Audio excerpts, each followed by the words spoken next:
Polymarket. To some, it's a gambling website. To others, a prediction market. The difference is subtle, but meaningful. Gambling relies on random chance, with a few mostly vague exceptions.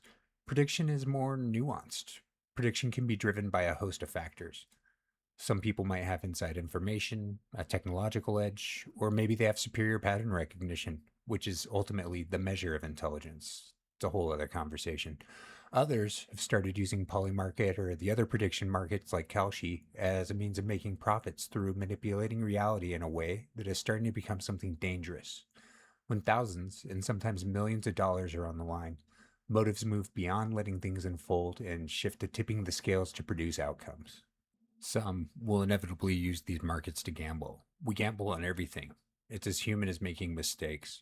We've probably been gambling longer than we've been farming or building houses. It's hard to say because it definitely predates any record system we have. Really, a solid argument can be made that the earliest farming was in of itself gambling. Banking on your herd to survive the harsh winter, that rain will lead to adequate crop production to increase the size of the tribe, or trusting a fart after locating a new water source were in a sense gambling.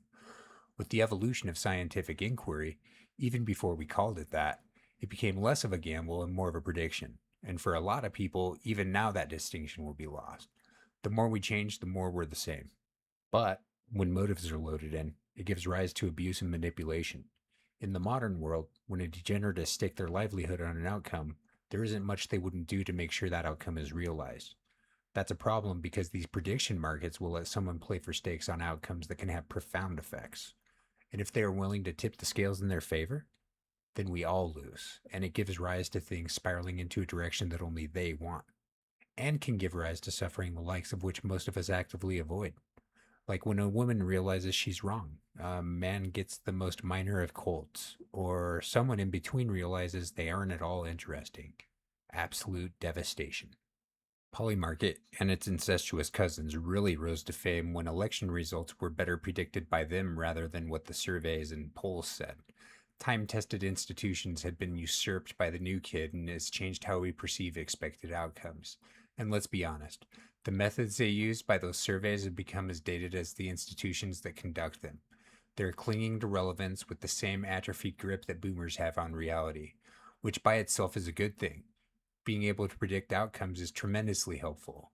But a mistake I see many making is that they perceive this to be scientific in nature, and sometimes it is, but logically speaking, it is more of a legal nature in most cases. And bribing judges, lawyers, jurors, and politicians is definitely a thing. Those who like blood sausage and respect the law should never watch either one being made. When it comes to insider information, we are unfortunately left to wonder who knows what and how that might affect outcomes because most polymarket accounts are cloaked in a veil of anonymity. But we do know that some of these predictions have played out in the real world. The one place we see this having a major impact is in combat zones, which I'm going to use as the primary lens to focus in on these bets. For example, on the 7th of April, someone put some serious cash on the ceasefire between the USA and Iran. It paid about 9 to 1. And they made the bet so close to the announcement that it has many speculating that whoever made it is extremely close to the upper echelons of federal power. And personally, I share their speculation. They're either the luckiest person alive or they knew something we didn't. Now take this occurrence and stretch it out across diversified markets and disciplines. But keep in mind that someone close to policy knows something you don't. And it's clear to see that this is a fertile breeding ground for exploitation. Another arena this is probably occurring in is sports. We all have our suspicions that most sports are rigged these days, so this kind of insider info can be tremendously valuable when applied to any modern sport.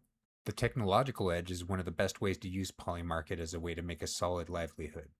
For example, in times of intense volatility, whether that volatility is in a financial market, sports, live broadcasts of performances, or speeches, trade imbalances can emerge. Think of each yes or no representing a dollar or a euro or a yuan, with a certain number of cents representing yes and the balance representing no. When volatility emerges, you might see the yes and no equal to 96 cents. Now, if you can buy a dollar for 96 cents, then how many would you buy? The smart people just answered as many as you can afford. Now, this is just one example of a technological edge. There are many more. If you have an agent constantly scanning for these types of imbalances and pouncing on them at every opportunity, sometimes 1,000 times per second or more if you have the hardware to back it up, you can start to understand the scale this can operate on. And this is just a small example of opportunities that can emerge in prediction markets if you're trying to use a technological edge. Pattern recognition is the most organic means of making it big in a prediction market, if there is such a thing. But this is reserved for those who can see the writing on the wall, interpret it, and extrapolate outcomes on what at first glance seems innocuous to most. An IQ above 120 is rarer than people realize, and one of 150 even more so by orders of magnitude. It would also inform them that over 70% of prediction markets result in a no answer. That simplifies things, doesn't it? Reality manipulation is the black swan here. This is where the rubber meets the road in the rising problematic nature of prediction markets. Recently, there was a prediction market asking whether a certain area was going to fall prey to a military strike in the top trending war zone in the world. The odds were heavily favoring yes, meaning the no held an extra store of value for contrarians. When the strike hit and a reporter did their job and told the world that it happened, the threats started, letting the reporter know if they didn't pull their story exactly what would happen to them. They have since gone into hiding because the largest driver of violence is greed. Always has been. The greedy will tell you it is passion, which I guess in a sense it is, because the greedy can only get turgid in the face of cold, even harder cash. The moral of the story? If you're gambling on prediction markets, you're going to get cleaned out by smarter people with a plan. Now, a lot of gamblers don't mind losing money. Part of me thinks they like the lows as much as they do the highs. Just go into it informed and understand that you're just buying someone else's lunch who doesn't need your help to afford it.